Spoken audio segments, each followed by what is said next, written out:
Fahren am Limit. Präsentiert vom neuen Seat Arona. Do your thing.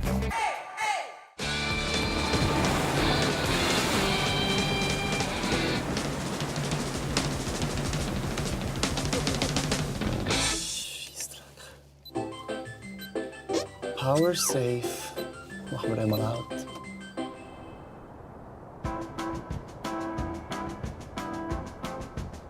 Ich will auch kein iPod. Ist das echt da? Ja? Was ist das für Scheiß? Stellen wir auch an, Ah, shit! Das ist putzunbequem! Ja. Okay. So ist eigentlich noch schön.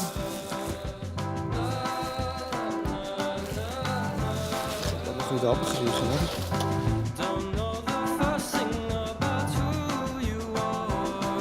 Ich weiss das noch ziemlich gut eigentlich. Wir waren da beim Kollegen im Berghaus, irgendwie für ein Wochenende Skifahren und Après-Ski und so. Ich glaube, mit dem Höhlenkater auf dem Sofa. Und dann habe ich irgendwie so ein Magazin durchgelesen und dort ist irgendein Bericht über das Rennen gestanden. Und dann habe ich mal Videos noch geschaut nachher und dann Marlin mal erzählt. Also wir haben uns ja eben im Militär kennengelernt, dann sind wir eigentlich immer öfter da gegessen zusammen. Einmal in der Woche nicht. Und ich habe das mal irgendwann erzählt und gesagt, hey, schau mal, das ist ganz geil, was die dort machen. Irgendwie so ein paar Verrückte oder ein paar Wahnsinnige, die da über den Atlantik rudern, einmal im Jahr oder alle 2 Jahre einmal in so einem Ruderboot. Ein 3000 Meilen langes Ruderrennen von La Gomera bis Antigua in der Karibik. Ohne Zweifel das härteste Ausdauerrennen der Welt. Dann haben wir uns mal noch ein paar Teamkollegen umgesehen und sind recht schnell auf den Laurenz und auf den Yves gestoßen. Die eigentlich die einzigen schlussendlich waren, die wirklich auch so von ab Sekunde 0 der Erfolg und ganz dabei waren.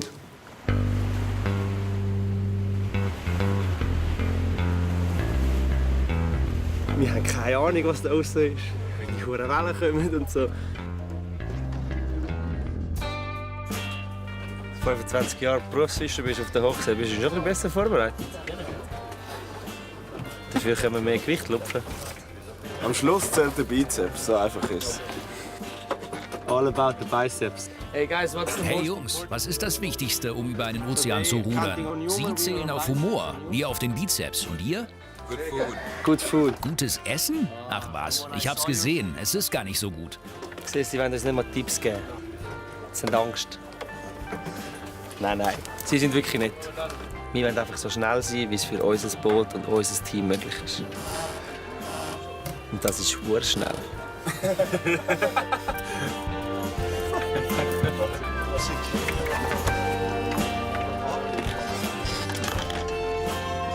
Also, wie gefällt es dir mit mir in der Kabine? Ist das eine ernsthafte Frage? Ja. Ich glaube, das wird ganz okay. Wird ganz okay. Ja. Aber du bist sicher eine Puffmutter, ich aber auch. Darum. Die nehmen alle Platz, ich kann gar nicht machen. Mit die meine ich übrigens da die unsichtbaren Kameramannen.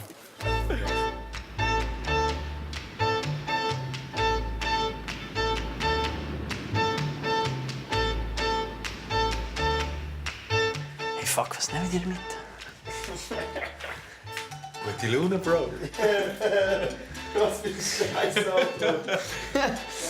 Nein. Aber ich bin schon ein bisschen nervös. Fuck, ich bin schon ein bisschen nervös. Die Vorbereitung läuft eigentlich super. Das Boot ist eigentlich praktisch ready und packt. Nasty. Geh nicht so stark in der Vorbereitung, ich bin mehr dann, wenn es losgeht.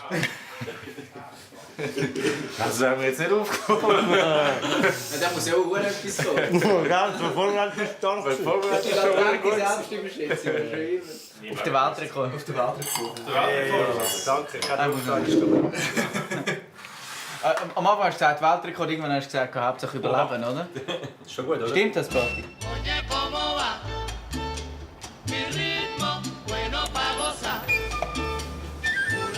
Spät. Putz kalt. Die Mami ist schon gegangen. Was? Spät, die Mami ist schon gegangen. Nein. Doch. Hast du mich verarschen? Nein, sie ist da gewesen. Kommt sie wieder? Ich weiß es nicht. Sie hat gesagt. Vamos. Nein, schön, mit Schäl und so. Nein, ich bin erst gerade aus der Tüte. In La Gomera war das für alle von uns eigentlich schlussendlich eine rechte Achterbahn von den Gefühlen. Und zwar sind die Gefühle zwischen, dass die beste Idee von unserem Leben war, zu der vielleicht schlechtesten Idee von unserem Leben. Und man hat sich fast in den Schlaf geweint.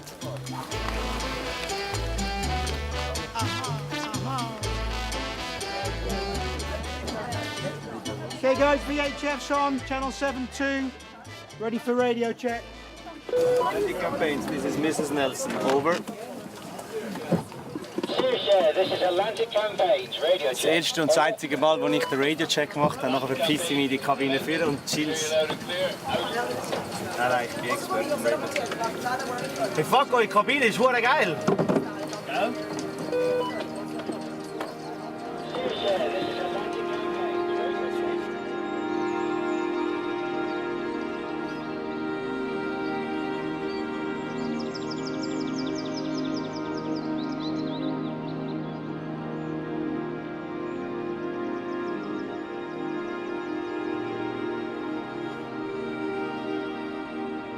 Du machst Gymi und dann geht man studieren und dann sucht man einen Job und so weiter. Das mache ich eigentlich nur für mich. Es ist einfach etwas, was mir Spass macht, jetzt im Moment rudern. Und ich freue mich enorm, dort auf das Meer raus zu rudern. Und ich glaube, es sind unbezahlbare Erlebnisse, die ich nachher dort mitnehmen kann, die einfach nur für mich sind.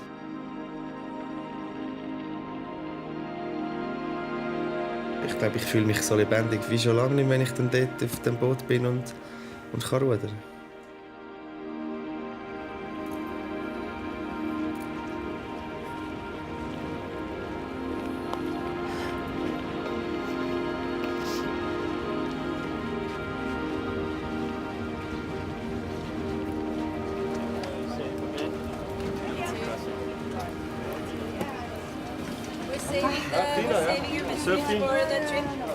Bye, Luca. See you there, skinny bitch. See you over there. And yourself. You too. Be safe. Always strapped on. We'll enjoy. Yeah, you will. I'm sure you will. Then we'll even enjoy more in Antigua. No? And call us. Yes. Yes, we will. When I'm afraid, crying in my cabin. Yeah, you too. Cheers. Enjoy it, lads. Take it all in. Wait for us in Antigua. Yeah. Don't go too fast. You're going to embarrass us. Be safe. Farewell.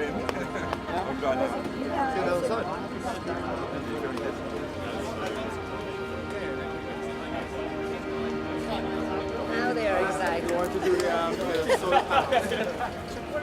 Wenn er an Land geht und die sind immer noch einfach ganz gute Freunde und haben das zusammen durchgestanden, dann ist das, glaube ich, das ist der Sieg. Oder? Ganz egal, wie sie positioniert sind, das ist der Sieg.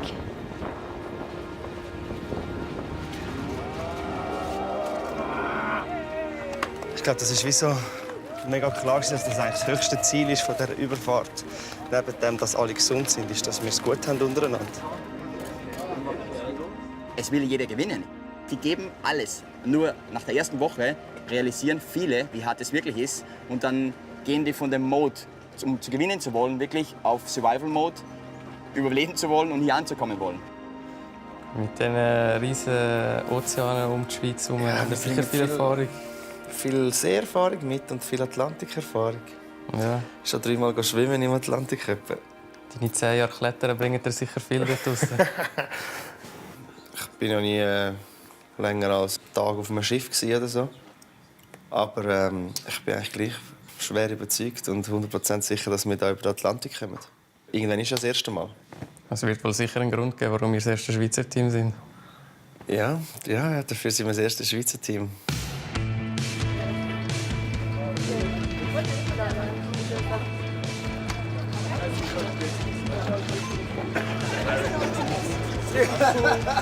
You ready?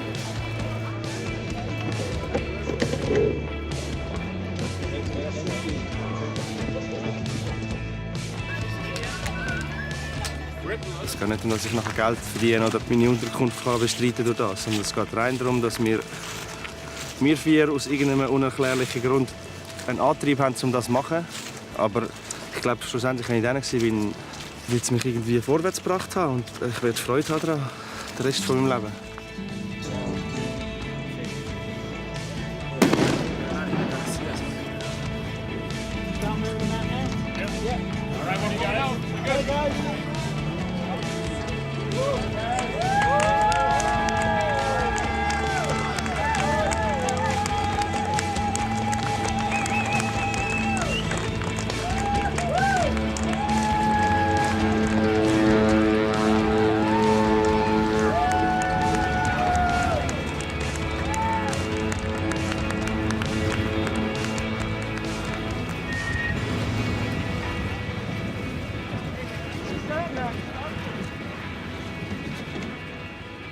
Sehen alle eine Wahl? Ja, es ist auf der Karte eingezeichnet, jedes Team sieht fix eine Wahl. Das ist Teil des Rennen. Junge, weiss ich nicht.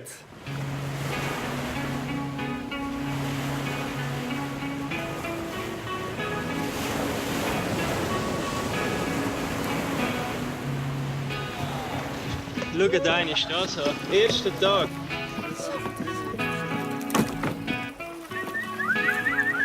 Oh!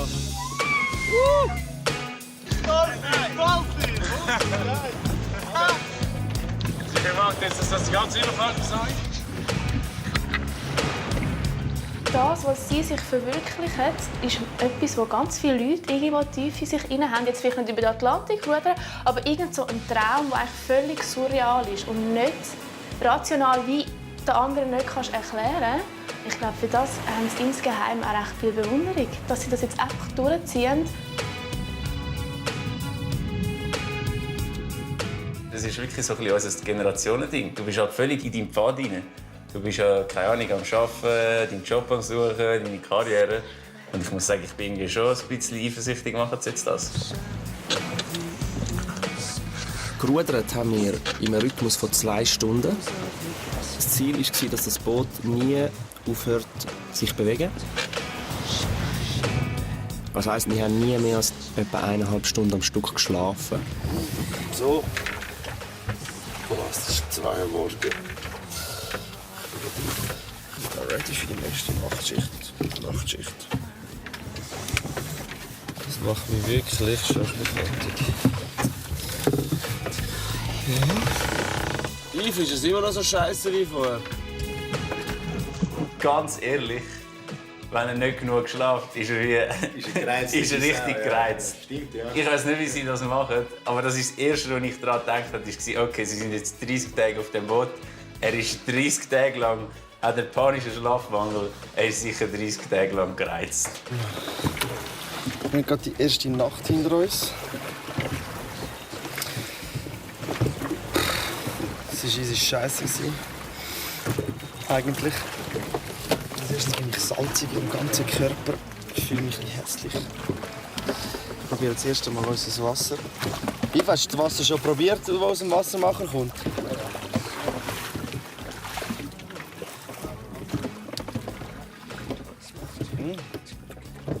Ja, immer noch leicht salzig. Wenn ich so schmecke, stinkt es nach Meerwasser. Aber offenbar kann man es gut trinken.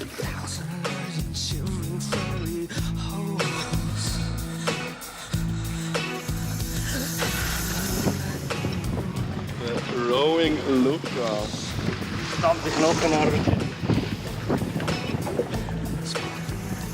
Mein Arsch macht weh, ich habe schon ein bisschen Ausschläge am Arsch. Ehrlich gesagt. Plattern. Perfekt heiß! Fucking 1000 Grad.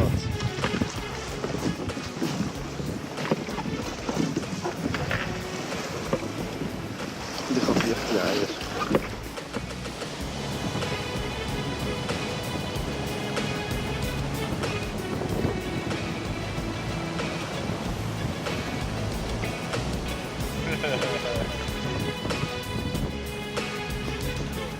Ja? Nein, jetzt vor allem auf die Kamera. Die Kamera da oben aufstellen, die ist noch klar. Ja, die Kamera ist schon. Die Kamera ist schon? Ja, voll. Kannst du aufs WC mit dem Gurt da? Oder welches WC? Scheiß Kübel. Ja. Wieso Klettergurt geht das? Ist nur oben? Ja, ist nur oben. Nein, haben wir abgeschnitten. Schießt einfach im Kübel, das schießt. Das wird jetzt hoffentlich das kleinste Problem sein, oder? Nochmal schießen. Also wir haben gewusst im Vorhinein, es hat sehr starke Teams das Jahr, sehr gut vorbereitet. Das Team Antigua hat über 100 Jahre Hochseerfahrung insgesamt. Die Four Horsemen, die sind jede 2 Meter groß, also irgendwie 110 Kilo gewesen. Nice, was gibt News?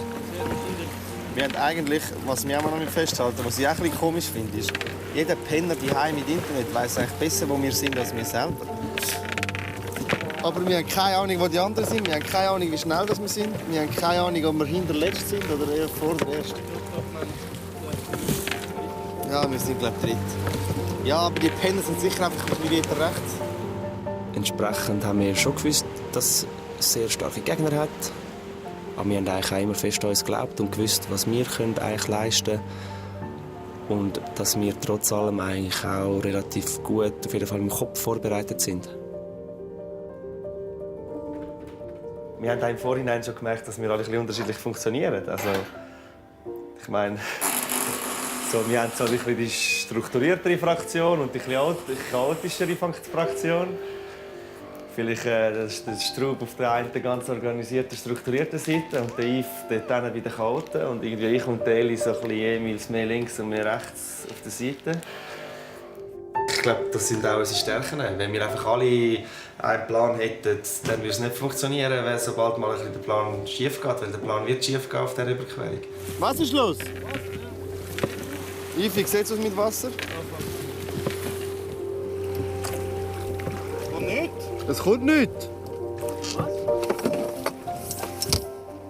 Fuck, was ist passiert? Ja, der Schluch hat es abgedrückt.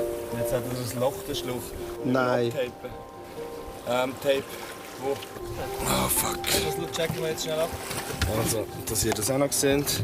Erstes Problem: Wassermacher. Er hat da. Das Lecker ist da auf dem kaputten Schluch. Alter. Gut, Karl. Zurückstecken.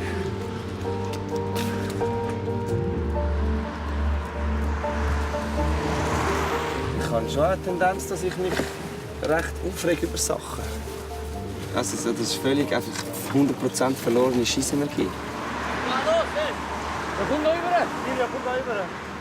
Auf dem Atlantik merkst du das recht schnell. Du kannst dich aufregen, aber es kommt niemand anders und löst das Problem für dich.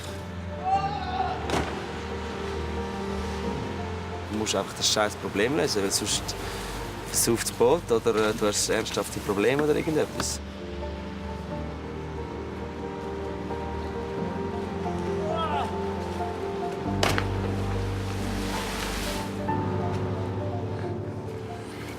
Schade, hat der Kleine zuerst kommen. Hast du gut gemacht, Lissi, dass du zuerst runterkommt. Ja, wir sind am Es Ausschießen. könnte sein, dass die 4 sich hassen nach dieser Reise. Das könnte einen so tief verändern, dass er wird sicher nicht mehr der gleiche sein wie jetzt. Von dem habe ich ein bisschen Angst. Ja. Er hat selber recht Angst. Erste Meererfahrung. Ich habe nie Angst. Kannst du schon anrufen, dann komme ich auch holen.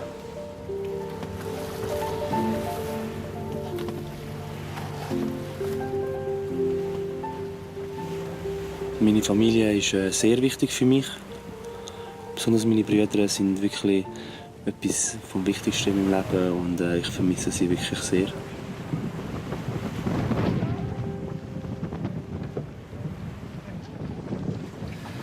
Ja, es ist immer noch ein bisschen abfinden, sich damit abfinden, dass das dein Leben ist für 40 Tage. Das ist relativ bitter.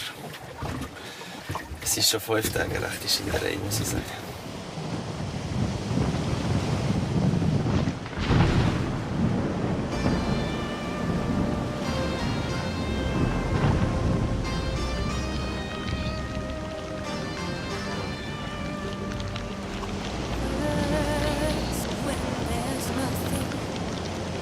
But a slow blowing breeze that no fear seems to hide.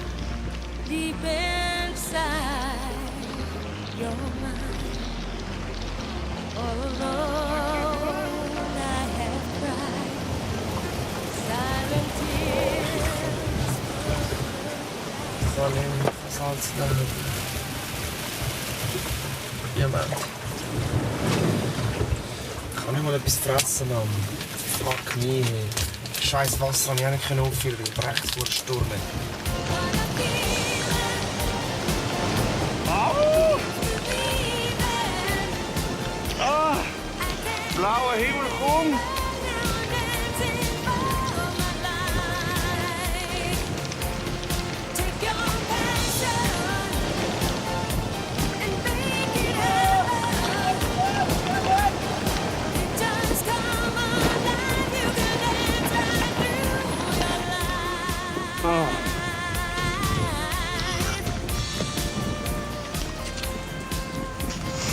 Gehen in die Karibik, haben sie gesagt. Dort ist es warm und sonnig. Am Arsch. Ja, wir haben ein Batterieproblem. Und darum haben wir kein Wasser machen. Und jetzt haben wir in den letzten 16 Stunden habe ich, glaube ich, knapp einen Liter getrunken. Und vielleicht wegen dem jetzt gerade ein bisschen geredet. Ja. Ich weiss nicht, im Allgemeinen. Auch die hohen scheißtechnischen Defekte, die machen mich fertig. Es ist unmöglich, in einem Sturm zu rudern. Also werfen die Crews einen Para-Anker aus. Das ist wie ein großer Fallschirm, der sich im Wasser aufbläht. Das ist der Para-Anker, schau. Was ist das? Ja, das rührst so raus, dass das Boot bremst. Wieso soll das Boot bremsen?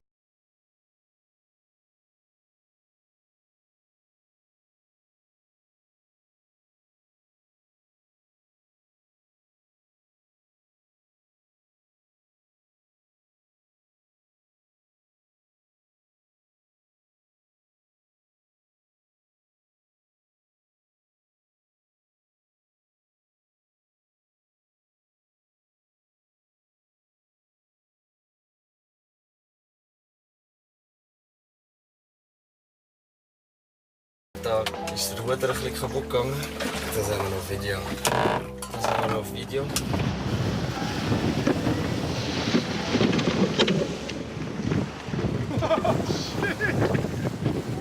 Shit, Junge!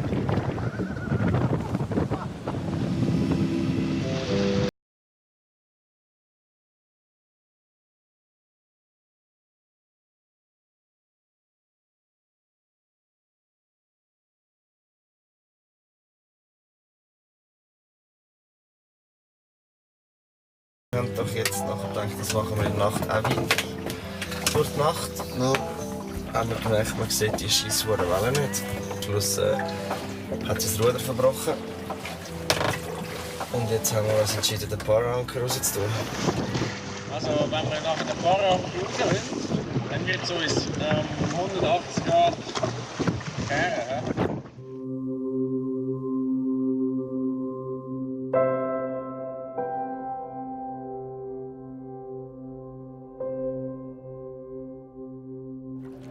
Ich habe heiß gehabt und jetzt muss ich schwimmen. Für das brauche ich ein Ruder. Und nachher gehe ich andere Boote überfallen. I'm gonna manipulate other boats. Nein, wir müssen das Ruder rausnehmen, weil da müssen wir in unser Ersatzruder so ein Loch reinbohren. Aber meine Teamkollegen werden nicht den Bohrer holen. Ja, Motherfucker. Hätten wir das besser gebohrt, wären uns einige Probleme erspart geblieben.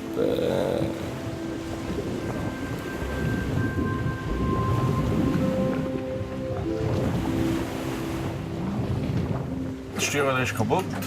Jetzt haben wir ein Ersatzruder da. Stellt sich also der Hersteller hat das Loch nicht gerade reingebohrt. Das heisst, der Bolzen geht jetzt nicht durch. Was ich jetzt mache, ist ein Bolzen durch ein Loch und ein anderes Loch ein kleinerer Bolzen und jetzt mit ein bisschen Epoxy auffüllen. Das ist die Empfehlung von denen, die das Boot bauen. Das mache ich jetzt. Ich habe noch nie mit dem Zeug geschafft. Jetzt versorgen wir es allein.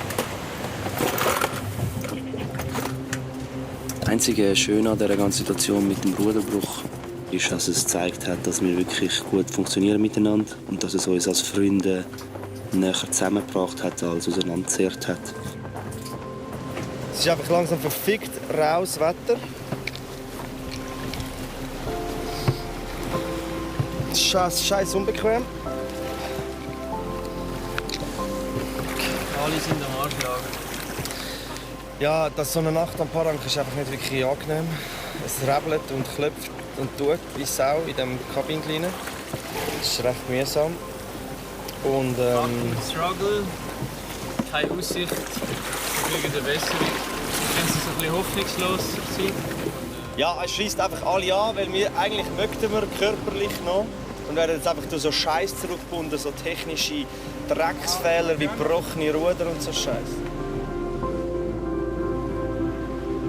Ja, das war bitter. Das ist bitter. Das ist richtig bitter.